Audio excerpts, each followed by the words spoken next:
Crystal Wing is the Bolliger Mabillard flying coaster at Happy Valley Beijing.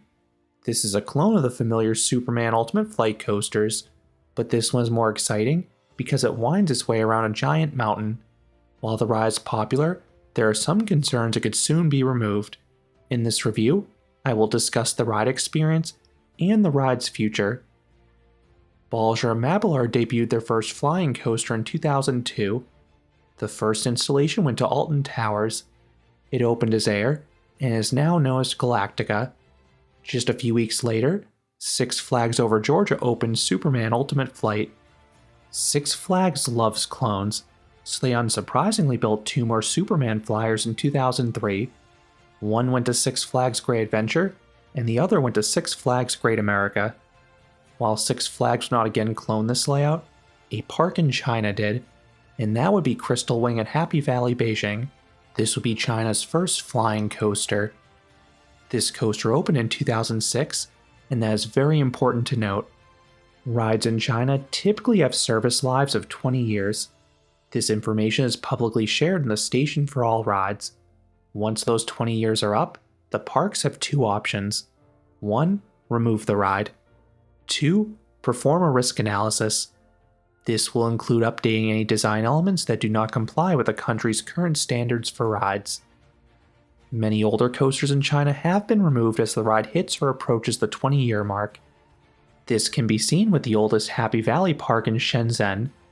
The park added two coasters in 2002, a Vekoma Mine Train and a Vekoma SLC. Both these closed 20 years later in 2022. These were then replaced by a Jinma Rides Mine Train coaster in 2023 and a launched motorbike coaster from Jinma in 2025. The next oldest coasters in the Happy Valley chain are at their Beijing park. They had 4 that opened in 2006, so these rides would be approaching the end of their original service lives. One was a spinning coaster that closed a decade ago. Another was a Vekoma Mine Train Jungle Racing. This closed last year and is currently being replaced by a new mine train from Jinma that will also be called Jungle Racing. Then, there's a Vekoma SLC and Golden Wings over the snowfield, and the subject of this video, Crystal Wing. So will Happy Valley save these rides? I think the future of Golden Wings is murky, especially since Happy Valley has removed a ride like that before. I think Crystal Wing has a decent chance of continuing operations though.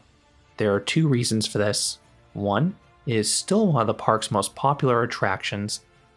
2, and more importantly, this coaster is built around a themed mountain structure, so replacing it would be costly and difficult, especially if they wanted to preserve the mountain. And that mountain looks fantastic. It is sort of like a cross between Big Thunder Mountain and Atlantis Adventure.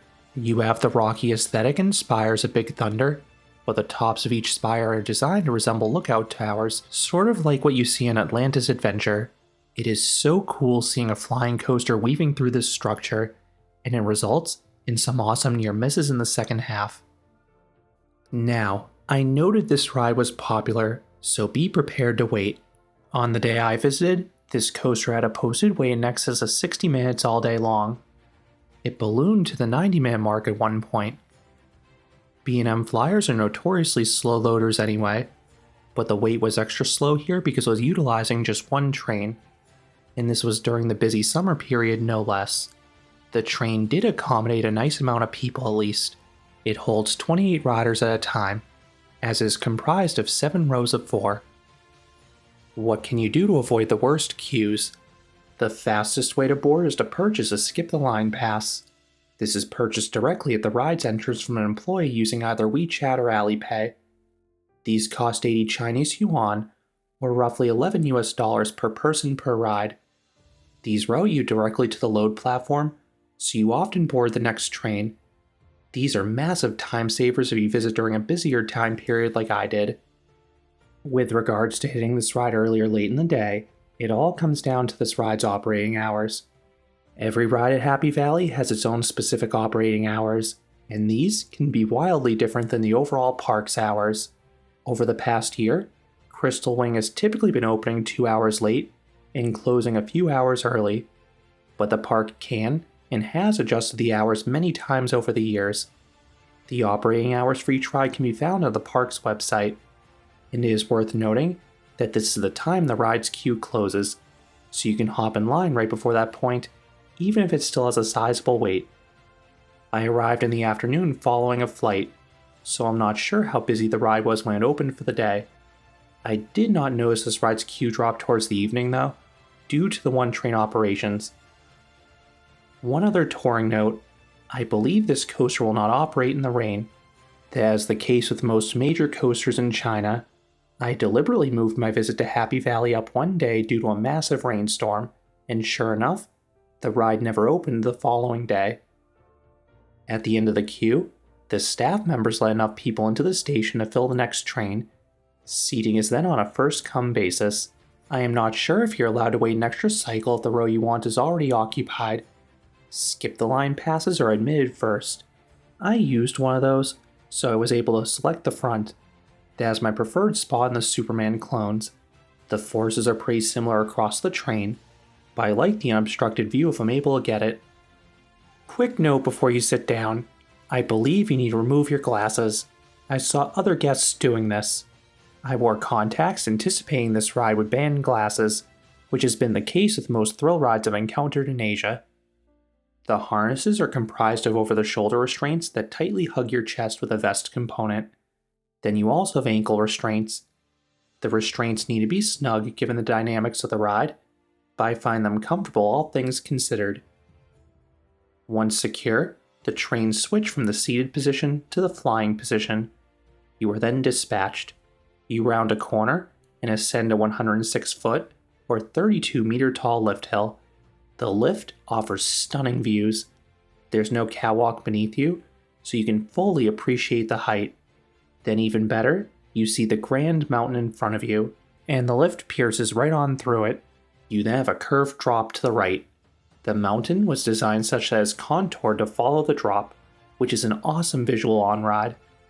The drop is on the shallower side, but it does have solid speed, and the pullout offers some positive Gs. You then leave the mountain for the next few elements, including the pretzel loop. This is the signature element on most B&M flyers, and per usual, it delivers on Crystal Wing. These are essentially upside-down vertical loops. The low point is uber forceful. It is insane being yanked towards the ground as you invert, being pummeled with positive Gs.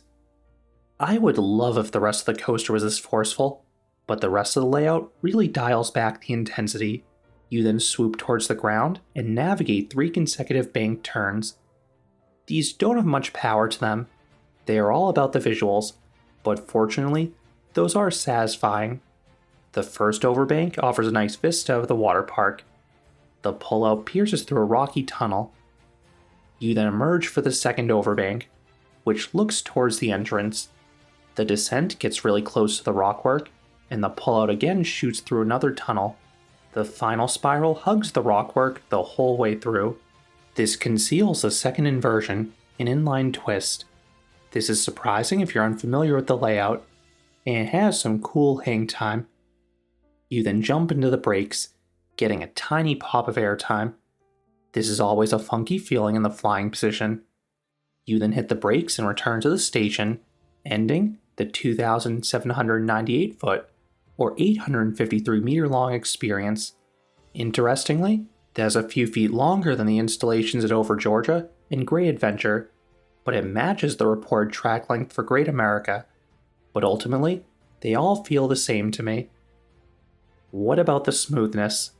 It is very smooth the whole way through. That is mostly the case with the Superman coasters, but those rides do have a rattle at the bottom of the pretzel loop. That was not the case on Crystal Wing. What would I rate Crystal Wing? I would give this coaster a 7 out of 10. I love the theming around this coaster, and I absolutely love the power of the pretzel loop, but the pacing for a thrill coaster is uneven. I wish the turns had more oomph to them. This ride instead has to rely heavily on the visuals, but again, those do a pretty good job.